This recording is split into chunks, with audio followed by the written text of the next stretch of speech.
السلام علیکم ورحمۃ اللہ وبرکاتہ۔ ان الحمد للہ والصلاة والسلام علی رسول اللہ، اما بعد،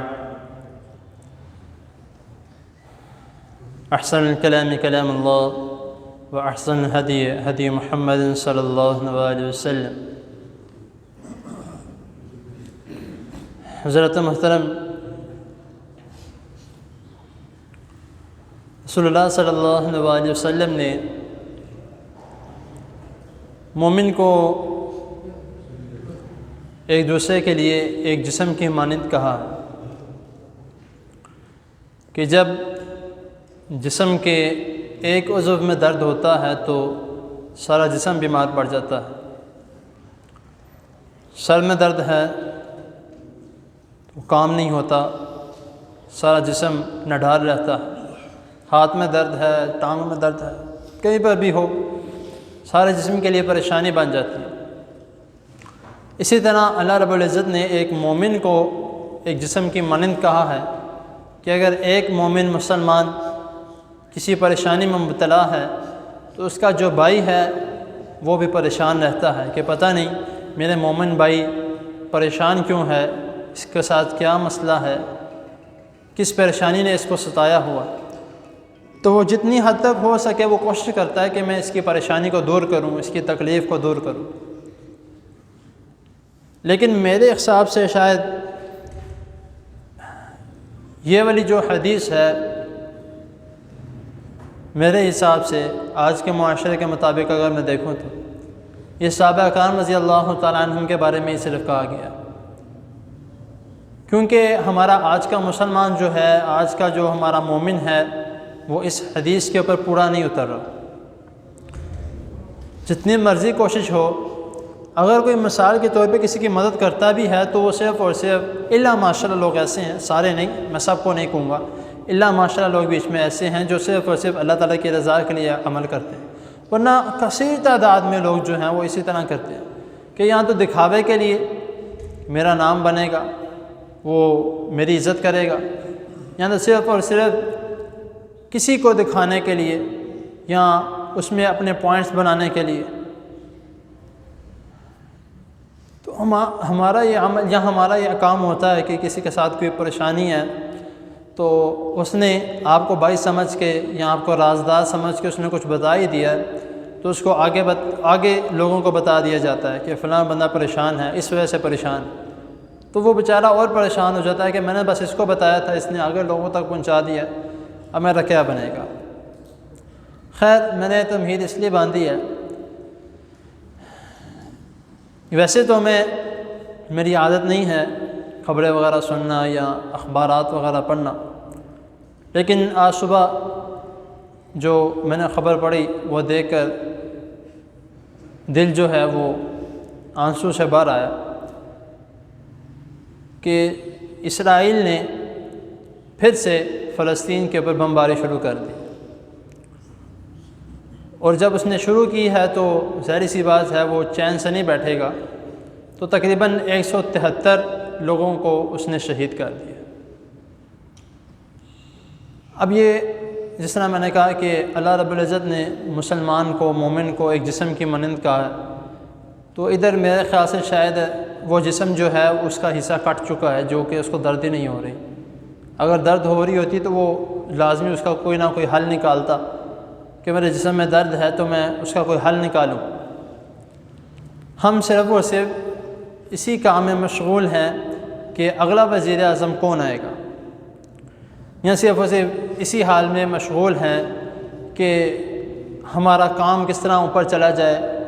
کس کام میں ہمیں منافع ہوگا، کس طرح ہم نے پیسہ کمانا ہے، کیا کیا ہمیں چاہیے، بس ہم یہ سوچ رہے ہیں، اس کے علاوہ ہم کچھ بھی نہیں سوچ رہے۔ اب ہمارا سوشل میڈیا دیکھ لیں، کیونکہ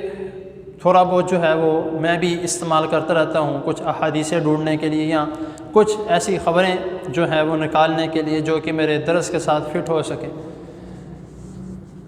اس میں جو شخص اپنی کوئی جو درد دل رکھنے والا یا صرف اور صرف نام کمانے کے لیے بھی وہ فلسطین کی یا ادھر ادھر کی کوئی پوسٹ لگاتا ہے کہ فلسطین کی مدد کی جائے، غزہ کی مدد کی جائے، تو اس کی پاکستانی حکومت کی طرف سے، باہر کی حکومت نہیں، پاکستانی حکومت کی طرف سے اس کی آئی ڈی کو جو ہے وہ بین کر دیا جاتا ہے، آئی ڈی اس کی بین کر دی جاتی ہے، یا اس کو وارننگ دے دی جاتی ہے کہ اگر اگلی پوسٹ آپ کی اس طرح کی لگی تو آپ کے اکاؤنٹ کو ہم ڈیلیٹ کر دیں پرماننٹلی، بالکل ختم۔ تو پھر وہ ظاہر سی بات ہے وہ آگے کوئی پوسٹ بھی نہیں کرتا۔ یعنی کہ اس سے مطلب یہ ہوتا ہے کہ ہمارے جن کو آواز اٹھانی چاہیے، ہمارے جو حکمران ہیں وہی آواز نہیں اٹھا رہے۔ تو اب اللہ رب العزت نے قرآن مجید میں فرمایا، اس کے متعلق میں نے پہلے بھی ایک تفصیل بیان کی تھی، وَإِنِ اسْتَنصَرُوكُمْ فِي الدِّينِ، کہ تم ان کی مدد کرو جب دین کے لیے ان کو مدد مانگی جائے، جب وہ مدد مانگے تم سے تو تم ان کی مدد کرو۔ تو وہ تو چلا کے کہہ رہے ہیں کہ ہماری مدد کرو، ہم نہیں جا رہے۔ اب جو اوپر والی سطح کے لوگ ہیں ان سے کہا جائے کہ بھائی آپ کچھ کر لو، کوئی اوپر تک کوئی بات پہنچا دو، تو وہ کہتا ہے کہ ہم کیا کریں، ہمارے ہاتھ بندھے ہوئے ہیں، ہم کچھ کر نہیں سکتے، اگر ہم کچھ کریں گے تو ہمارے ساتھ یہ ہوگا وہ ہوگا۔ یہ صرف اور صرف جو ڈر جو ہے وہ اس وجہ سے ہے کیونکہ ہمارے مسلمانوں میں آپس میں بڑے اختلاف ہیں، ایک شہر دوسرے شہر کے خلاف ہے، ایک ملک دوسرے ملک کے خلاف ہے، اتنے اسلامی ممالک ہیں، اگر سارے بھی مل جائیں تو کوئی بھی جتنا مرضی بڑا سپر پاور آ جائے وہ مشرک ہی ہے، اور مشرک غیر مسلم ہمیشہ مسلمان سے ڈرتے ہیں، ہمیشہ مسلمان سے ڈرتے ہیں۔ 10 مسلمان بھی ہوں گے نا، 10 مسلمان اور پکے مضبوط ثابت قدم 10 مسلمان بھی ہوں گے، اگر سامنے والے 50 بھی ہوں گے وہ بھی ڈر کے بھاگ جائیں گے۔ غزوہ بدر میں دیکھ لیں، ثابت قدم تھے نا، وہ کتنے تھے؟ صرف 313،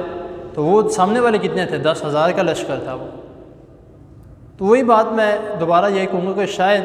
یہ جو احادیث ہیں اور یہ آیات جو ہیں وہ صحابہ کرام رضی اللہ تعالیٰ عنہم کے متعلق تھی، کیونکہ وہ تو ایسے عمل کرتے تھے، وہ باغ کے ہی عمل کرتے تھے۔ جب ہجرت کا موقع آیا تب مہاجرین اور انصار کے درمیان جو سارا واقعہ آپ سب جانتے ہیں کہ جو انصاری صحابی تھے انہوں نے کیا کیا نہیں اپنے مہاجرین کے لیے کیا۔ انہوں نے کہا ہم خزانہ آدھا آپ کو دے دیں گے، ہماری 2 بیویاں، ایک بیوی کو طلاق دے کے آپ کے نکاح میں دے دیں گے، آپ حکم کرو۔ یہ مومن تھے، یہ ایک جسم کی مثال ہے، ہم ایک جسم کی مثال نہیں ہیں۔ اب جو اکثر سوشل میڈیا پہ جو چل رہا ہے، ہم بھی ایک دوسرے کو کہتے ہیں کہ بھائی فلاں چیز کا بائیکاٹ کرو، فلاں چیز کا بائیکاٹ کرو، فلاں، اب صرف اور صرف ہمارے منہ میں یہی الفاظ آتے ہیں کہ یار کس طرح بائیکاٹ کریں، ہم چیز استعمال ہی وہی کرتے ہیں، ہم کس طرح بائیکاٹ کریں، ہم نہیں کر سکتے۔ دکاندار تانے دیتے ہیں ہر کسی کو کہ بھائی آپ بائیکاٹ نہیں کر رہے، آپ بائیکاٹ نہیں کر رہے۔ تو کل پرسوں کی بات ہے، ایک دکان پہ گئے تھے تو وہاں پر ایک آدمی آیا ہوا تھا، تو وہ کوک سپرائٹ کی بوتل لے کے گیا۔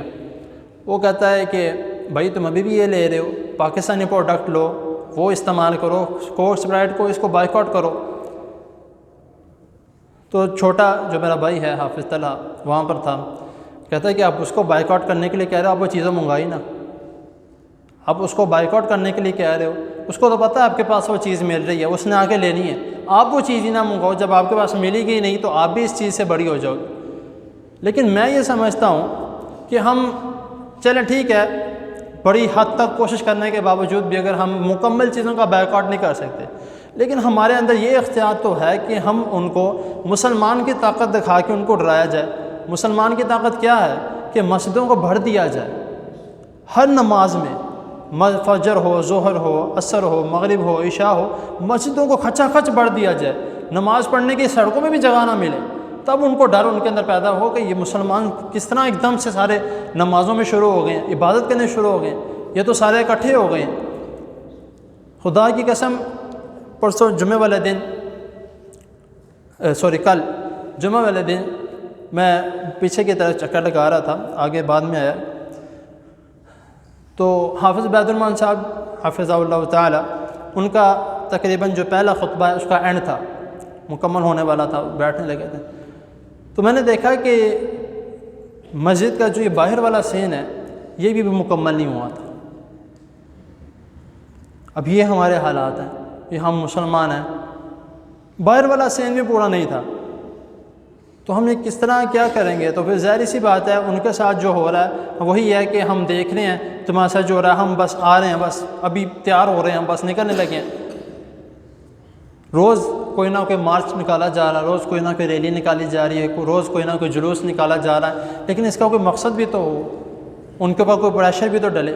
پھر ہی کوئی نظر آئے گا کہ واقعی ہمارا مارچ نکالنے سے، جلوس نکالنے سے، سارا کچھ کرنے سے کوئی نہ کوئی فائدہ ہوا ہے۔